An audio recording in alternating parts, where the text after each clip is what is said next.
Good evening and happy Thursday. Welcome to FTB Sport, where we're going to talk about transfers in general, but we're going to home in West London in a moment.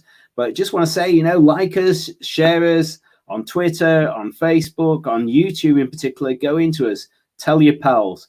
I was particularly keen to do this, and I know quite a lot of people enjoyed the Norwich show because we do seem to spend an inadvertently large amount of our attention span on like the top 6 or 8 places, the Arsenals, the Tottenhams, the Liverpools, the Man Uniteds, occasionally Man Cities of this world up there. And, we're all, heavy banter on the Spurs and the Arsenal finishing down in, 6th or 8th or whatever they did. But try being a Norwich fan or try and be a Fulham fan. It is a very different road of where you get your buzz and where you get your pain. It is different. And hopefully, with the guys that I'm going to introduce you to in a mo and the Norwich guys from last week, if they do their weekly and monthly shows through the season, it will give a different set of viewing rather than just grumbling over the spilt prime milk of the top of the Premier League. Anyway, hello, Rick, and hello, Terry, Tezza. Passionate Fulham fans of many years, ups, downs, all around about the Hodgson era, all sorts of different things. Even on the road to it was the UEFA Cup final, wasn't it, with Roy Hodgson? Yeah, it was Europa Cup. Everyone forgets that. The final of the Europa Cup for Fulham and Roy Hodgson. Everyone forgets that. But the main topic I'm going to throw open to you guys is Scotty Parker. I used to go to Fulham with Rick, and we used to watch Scott Parker play after he'd finished at Spurs, and he was running the show. I think he came after Danny Murphy had been running the show, and he was adored by the fans. Came in as a player, got him promoted, and had a really good shout last season. I thought they gave it a really, really good try last season, trying to play wonderful football after getting off to a dodgy start, securing the defence, getting on with it. So where's it gone wrong? Bearing in mind that Norwich went down with a manager and came back up with a manager, and it seemed successful. To my mind, where Fulham went wrong, a lot of it has to do with the front office and just player recruitment. When they were first promoted a couple of years ago, they spent something like $100 million, which for most Premiership clubs would be, you would expect tangible performance, but as best I could tell, we pissed it up a wall. Yeah. We had, French lad you and I saw first game of the season. He looked useful and then never did anything. Little French lad, good feet. Sarr, was it? Seri. Sorry? Oh, Seri, yeah. Seri, yeah. But I think 20-30 mil. Yeah, exactly. And, we had, was it Sherla as well was part of that, if I remember correctly. Came in with all kinds of promise and spent most of it injured and complaining on the wing about, not even on the wing, complaining but just about not getting the ball. I mean, it was like there was no connection between manager and playing style and player recruitment. And that's been a recurring theme of the Khan era. I mean, it's unfortunate because Scotty Parker is a fantastic manager. He's got great tactics.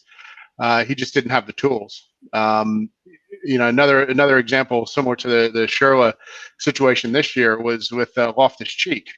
Again, a guy who came in with all kinds of promise. He's Chelsea pedigree. As Sherla was. And as Sherla was exactly. So, but he was, after about 3 games, first 5 games, it was promising. Like, yes, this is great. He's moving the ball well. He's scoring goals. This is going to be sort of the linchpin of our offense. And then he spent the last 20 games just not doing much of anything. So I think Scott, just a history of poor recruitment and wasting resources is not getting the right players in for the style that the coach wants to play. But I think that's just the front office manager discount. Fulham's had 10 managers since Roy Hodgson. So there's been no consistency on that front. But the signing of the young City lad at centre back was a good one. Yeah. No, we had a very strong defense. Yeah. We very rarely got blown out, but we also didn't score a whole lot of goals. Yeah, because there was that. I mean, Teza, maybe you can talk more about this, because that seemed to be that standoff between Mitrovic and Parker, where you got Mitrovic, who I think is the record goal scorer for his country, and yet barely made the field. What do you think? What do you think, Teza? I mean, this was the biggest disappointment really for me this season, is the lack of visibility and seeing Mitrovic's name either in the squad or on the team sheet. 26, 27 goals, golden boot the year before when we got promoted. And just, yeah, I think obviously everybody's an expert, everybody knows everything when it comes to their club and their passions about their club. But from the outside looking in, it just seemed that there must have been a huge disconnect from the off this season between Parker and Khan, most notably Tony Khan. There was the whole uproar at the end of the transfer window prior to the season kicking off. Obviously, we had a very small window given how late the playoffs were, given COVID and everything else. I think we had a couple of weeks in the end between getting promoted after beating Brentford and actually the first game, so we were already pushing water uphill. But there was an apparent disconnect between those guys when that tweet came out from Khan apologising for the transfer activity, which at the first opportunity Scott Parker sort of pushed back against, and thereafter whenever he was interviewed, you kind of had this feeling that there was unrest in the background that he was trying to hide behind, or not hide behind, shield from, and deflect from whenever probed. And I think you saw that at the end when we got relegated. Clearly a very passionate man, wants to do a great job, did great as a player. I think he did a fantastic job picking up at the tail end of the relegation season. And very few managers, even with a lot more experience, come in and pick up where he did and take us straight back up. It's no mean feat. It doesn't mean that you've spent all that money, go down and immediately come back up. Most of those players that they signed that we signed in the first season of going up the 100+ million Rick speaks of disappeared out on loan because they were, deemed too good for the championship, only to come back as soon as we go back up again. So yeah, it's been a difficult season. I remember right at the offset there, those first 3 games just absolutely abysmal. I mean, looking at it, there wasn't even a question of when will we win, it's when will we score. We just looked like men against the boys, even against not so good teams. But I think we were on something like -10, -11 goals after the first 3 games. It was pretty shocking, but do as we did. Anderson, Adarabioyo, these guys all came in. There was some good activity there before the transfer window closed. Very quickly, Anderson was alone, wasn't he? Alone yes. from a French team, Leon, was it? Or yes, Leon, and already been linked with Arsenal, he's Tottenham, really and everybody good. else. I think he's going to be back in the Premier League with someone else. He would be a good acquisition for someone. Norwich got a bit that's of it. the bank. They could go with him. I think hopefully he'll stick with you as a young lad. He was great at City. I think he's not even 20 or 20-ish. So hopefully he'll stick with you and grow in the Championships. But moving to Scott Parker, there's a comment here from Mr. B, one of our guys. Evening FTB family. I think this is a great appointment for Bournemouth. He's a very forward-thinking manager. I think all 4 of us think that. Yes. And a sad loss for Fulham. So we've chewed over why, not a great relationship with the chairman, maybe not approving of some of the signings and issues there. But hey, maybe I'm old-fashioned, but I've always regarded Bournemouth as a smaller club than Fulham. Why? And their second year, doesn't that mean that they've got less parachute payments second year as well in the Championship? Why would he go to Bournemouth over sticking out in Fulham? Sure, everyone's worked for bosses you don't get on with, but doesn't mean you have to opt out. Why is he going? And where do Fulham go from here? I think it's great. Go, Rick. Well, I think Scott Parker obviously he's passionate. He loves football. He's a fantastic student of the game, and the passion of the coach normally shows through in the players. And something something as Terry mentioned, just towards the end of the season, they're just Parker was still passionate, but the players just weren't. I mean, for the last after they beat Liverpool, you really got that hope that relegation wasn't gonna be the result. But then we were basically relegated with 4 games to play or something like that. Like they just rolled over. And After a nice, United, even without a manager, at least they made a good effort to the end, didn't they? Yeah, even though they were relegated, Sheffield United were trying. Yeah, but Fulham, it was just so something happened there. So I don't begrudge Parker moving on in that aspect. It's really unfortunate to lose him for the sake of the team. I mean, a really sharp young manager who could really carve out a career at a fantastic club. And so well dressed. Yes, I've often admired his coats and jackets this year. Where are we going to go from here? Where are we going to go?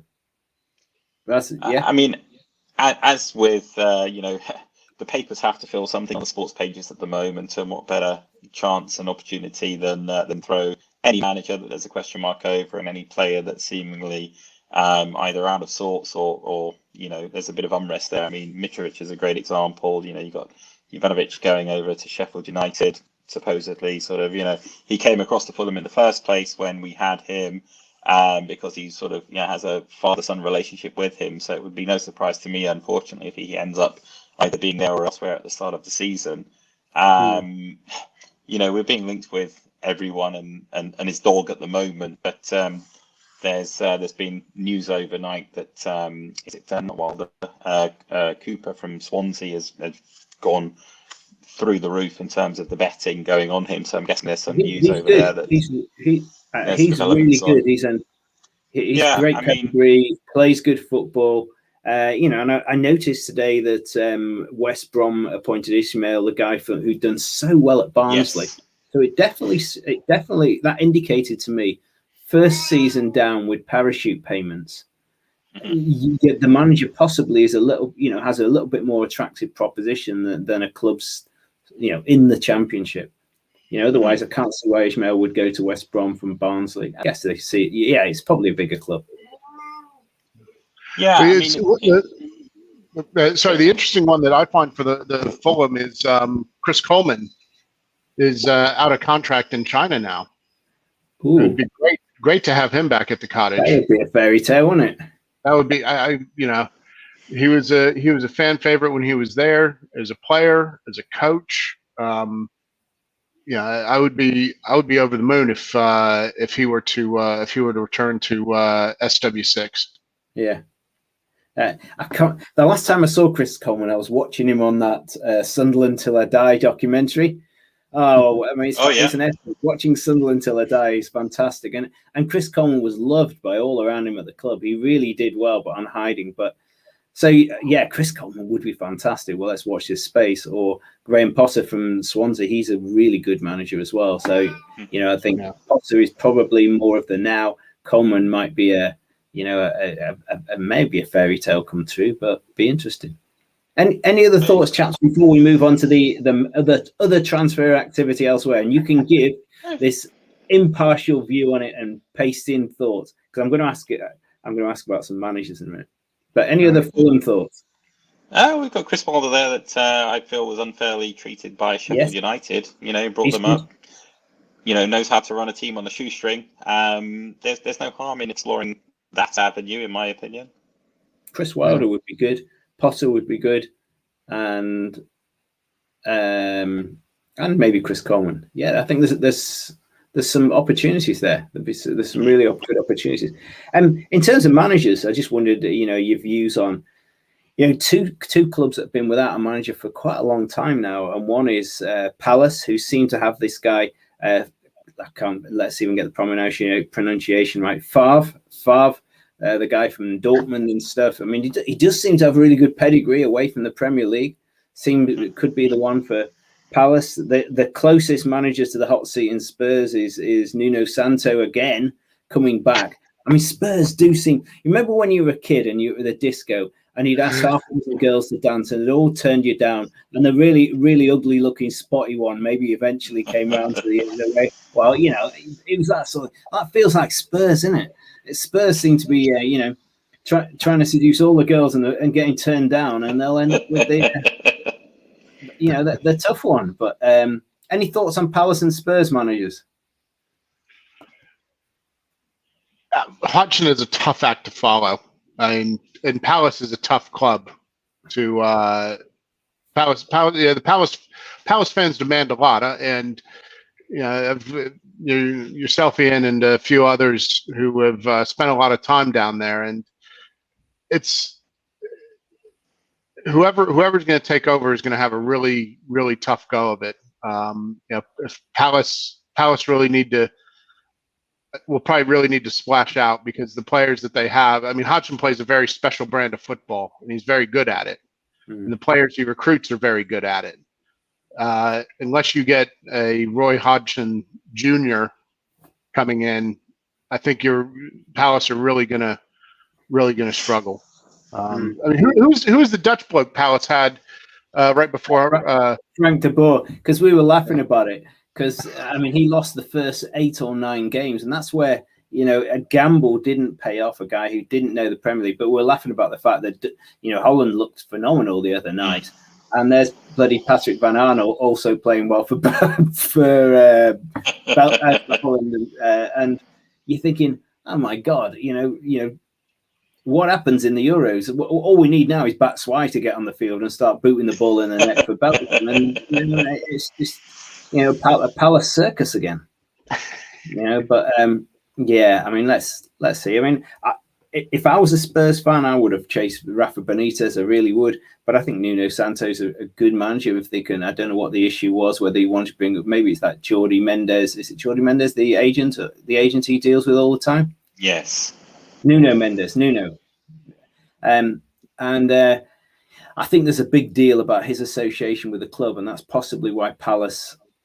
The talks broke down. I think at Spurs they did as well, and Everton they broke down. But maybe Spurs are going to dance to his tune. Who knows? A few other big transfer looks like it's going to happen is Arsenal's acquisition of Ben White. I mean, we've watched him for Brighton in both the Championship, and then he played for Leeds. He can play midfield, centre back. Looks like the real deal. I really like him. He's got good feet. He can play out of defence, which we know is essential in the modern game.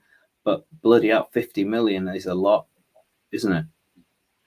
Yeah, there's crazy price tags nowadays, and I mean, I think it's bizarre us talking about these as Fulham fans, because we kind of seem to, if anybody's more than sort of 5-10 million, we're not interested unless they're available on loan, and then anyone that plays half decent for us that we own, as it were, commands a very small fee outbound. It's quite strange, but yes, I mean, we're looking at these kind of players, and it's just the numbers are astronomical now. It's like, especially if their birth certificates or their passports from England, it's just add on a few zeros. It's phenomenal, and one that I've seen in the press today is about McGinn from Villa potentially to Liverpool for like 50 million. I'm not taking anything away from the guy; he's a very good player. But you've just let Wijnaldum walk out of the door for free, for whatever reason, and you're going to replace him in the squad with somebody far, in my opinion, less valuable for an awful lot of money. It's I don't know how you become a football agent in the modern age, but there's definitely some doing a lot better than others, shall we say, in my opinion. Yeah, it's interesting. I mean, I thought. I remember the day when Charlie Adam went to Liverpool, another Scot, and I thought, bloody, that's, he's a mid-table Premier League team player at absolute best, and he went to Liverpool, and I bet he must have thought it was his birthday every day. And for McGinn to go to Liverpool, it's like these two lads punching above the way out. Maybe that's a fantasy, maybe it's just a story, but that, I think he's a good player, but surely Liverpool can do better than that. No? Yeah. What do you think, Rick? Or am I underplaying a hard-working lad like him? Well, it's how does a hard-nosed Scottish player fit in to a European-focused Liverpool? Mm-hmm. It just doesn't seem to jibe with the kind of game they want to play. I mean, if he really wants to play, it'd be interesting to see how much time he gets for 50 million. I would hope he would get at least on the bench. But it does seem an odd one for the game that Klopp likes to play. Mm-hmm. Um, But yeah, weird one. So I'm thrown by a couple of things that have come in. Charles has said, "Why is the two FTB shows on the same time?" Actually, I don't know, so I can't answer that one. But that doesn't seem like it. And then there's this one, Dylan. What is your favorite anime? And that's like a cartoon thing, isn't it? I don't know what that's all about. Anime, yes. Yeah. Yeah. So Not sure.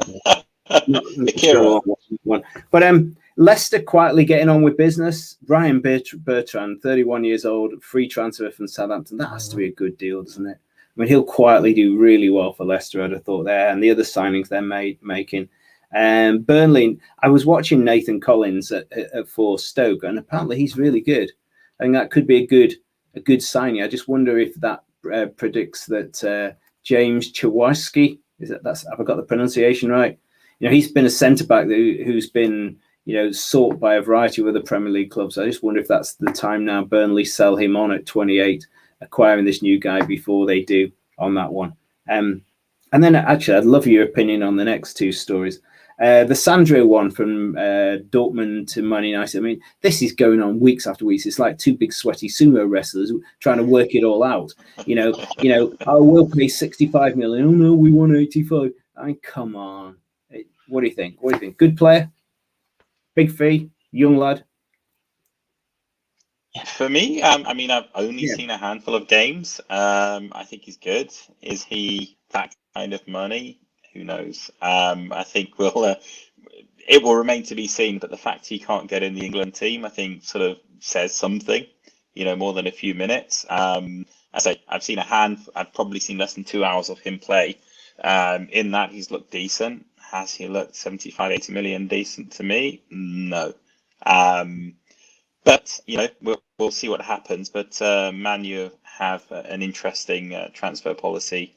In the last couple of seasons, there's been a few players that they've been chasing for a very long time. Van Beek echoes that, and then doesn't come on the pitch even once a game's done and dusted, and the 3 points are in the bag. So I'm not really sure what's going on over there. I have a few close friends who are Man U fans, and none of them seem to want Sancho to arrive there from having watched him an awful lot more than I have. So I think it will remain to be seen. I think they'll get him. I think they'll pay the money, whatever Dortmund end up asking for. They'll eventually succumb to it and want that sort of pivotal signing they seem to strive for every transfer window. But who knows? Hopefully he's very good and he starts banging in little goals for England. But the jury's out. Anyone who's watching, we have fantastic banter on this FTB banter, and I know there was loads and loads of voices on that saying, why isn't Sandro playing for England? Why isn't he being picked? And I did endeavour to put an opinion that actually, that he's got a lot of assists and a lot of goals in the Bundesliga, but actually, after the top 3 or 4 of the Bundesliga, it does fall off a cliff a little bit. You can get some stats that maybe don't measure up to the Premier League.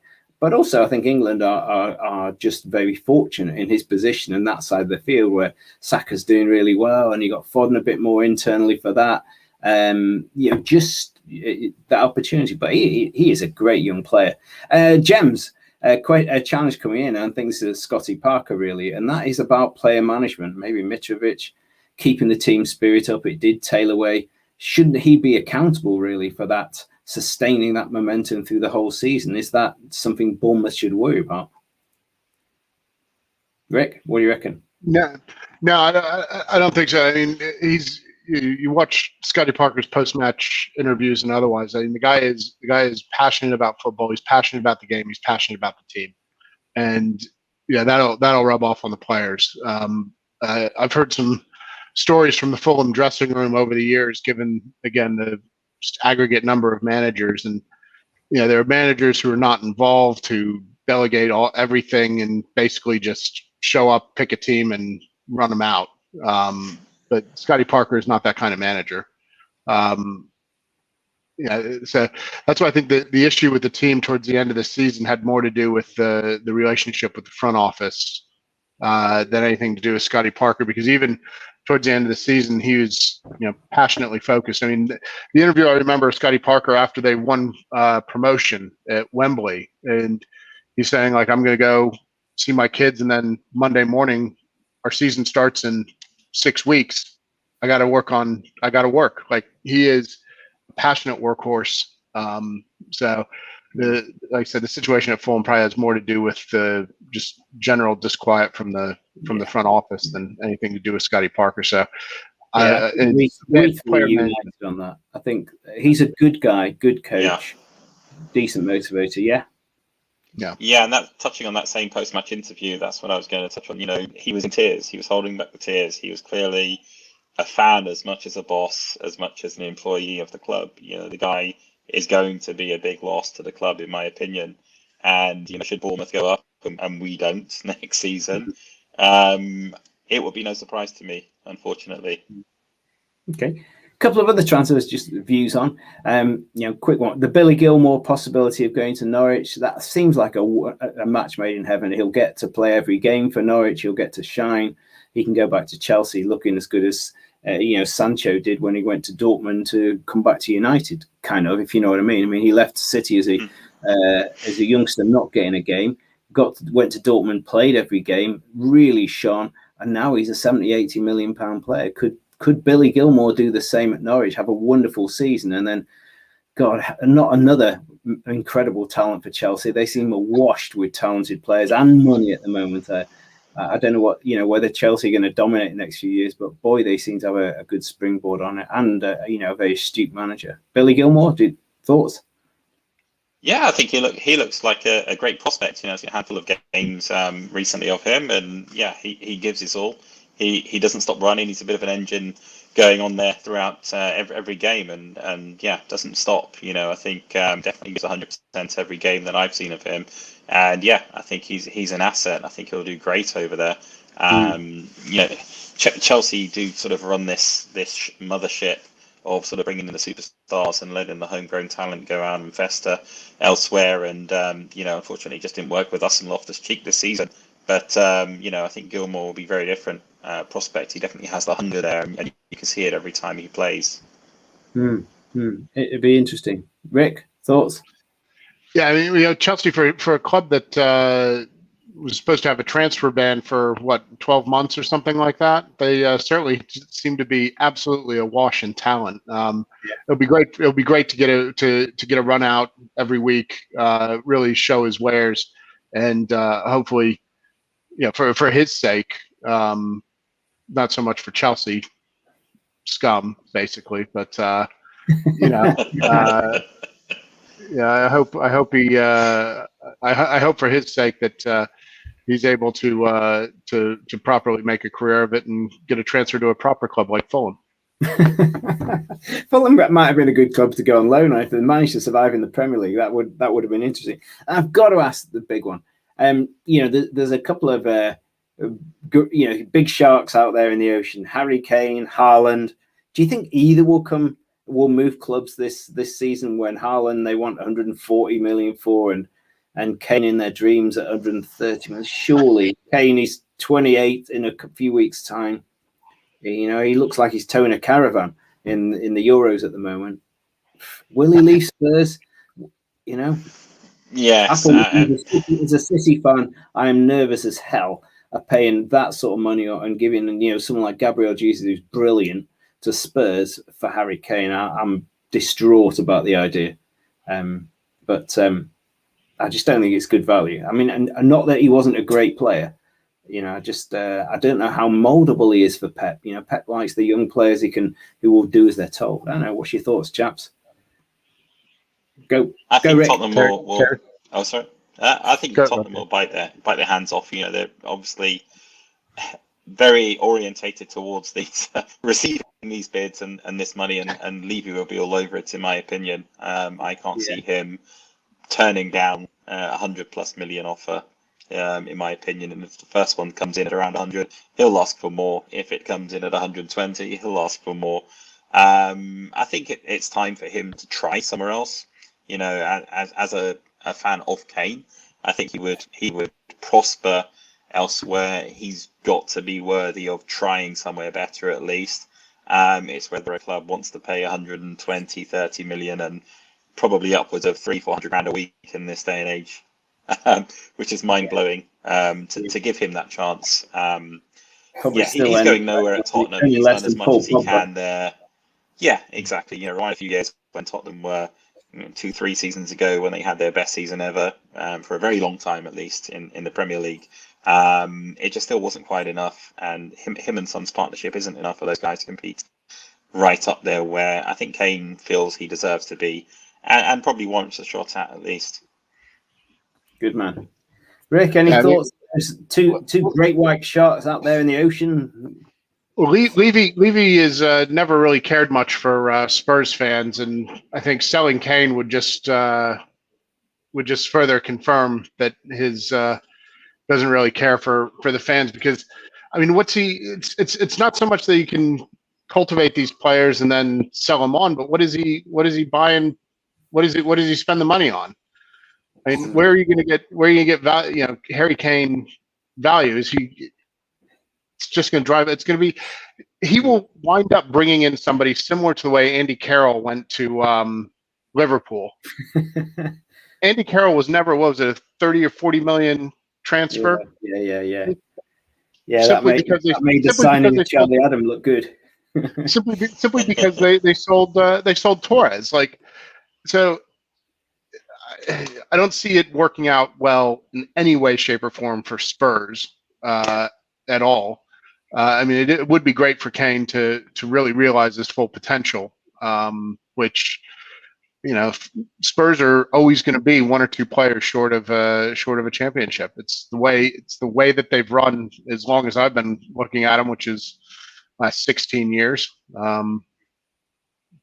No, I think he really deserves, as a lad, real professional, to lift a piece of silverware somewhere. I'm just not certain. I'm not certain he's at City. Another couple of good comments in here from Gems. Firstly, absolutely right about Sancho transfer. His proof business should be kept behind closed doors. It's embarrassing. Absolutely, it's embarrassing. It's very embarrassing. And then Levy is hoping for a bidding auction, so we'll hold out. Yeah. He's a shrewd businessman. It's like he's selling. Hey, Rick, bonds and shares, isn't he? And not players and commodities. You're right. He's not thinking the clubs. He's thinking commodities. He said he's trying to keep him, and no decision will be made out until after the Euros. And just wants more bidders. I'm absolutely with you on that, James. I agree. And Andy Kell, she's a Liverpool fan, of course. Gives me heart palpitations even now. Yeah, I don't imagine that's because he's a second squad. I imagine it's because he's a donkey. But yeah, every club does that. I mean, Jesus, when I go through some of the players that Man City have signed, from Mangala to Joe to Robinho, then if Liverpool have only had one Andy Carroll, they've been lucky. And Fulham have had their fair share of like the guy Seri, who we saw, Rick, on his first game Fulham. We thought he was going to be the real deal. His movement was fantastic, and I don't know what the heck happened there, but he did look good. The first 4 or 5 games when we signed him, he was touching on brilliance. He was sort of moving around, dominating the midfield. I remember the game against Liverpool that we lost 2-0. He was an integral part of that game. He was getting the ball from our box, taking it to their box. Just couldn't quite put my finger on it at the time what was missing.